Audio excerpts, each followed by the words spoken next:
আজকে সকালবেলা আমার বাড়ির সামনে দেখো এই দিদিটা এসে হাজির পার্সেল নিয়ে।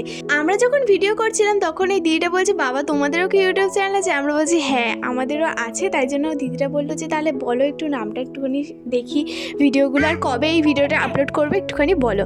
তো যাই হোক ওই দিদিটাকে তো সব বলেই দিলাম। আমার তো খুব ভালো লাগলো। নেক্সট দেখো আমি যেটা দেখাচ্ছি এই পার্সেলের বিষয়টা। আমি 3টে মেকআপ রিমুভ করার জন্য বেবি টিস্যু অর্ডার করেছিলাম। ওই 3টের মধ্যে মানে 2টো এসেছে, মিসিং একটা। তো আমি তো ভাবতেই পারিনি। আমি দেখো কত আনন্দের সহিত খুলছি, বাট দেখো এখন আমার পুরো মনটা খারাপ হয়ে গেল। দেখো 3টে অর্ডার দিয়েছি, সেই মধ্যে 2টো এসেছে। কেমন লাগে তোমরাই বলো। অনেক কিন্তু আনন্দ করে আমি খুলছিলাম। তো যাই হোক, আর তোমাদের সাথেও কি এরকম কোনো দিন হয়েছে একটু বলো তো কমেন্টে। মানে আমি অনেক অর্ডার দিয়েছি কিন্তু মানে কোয়ালিটি হয়তো খারাপ এসেছে, কিন্তু এরকমটা কখনো হয়নি।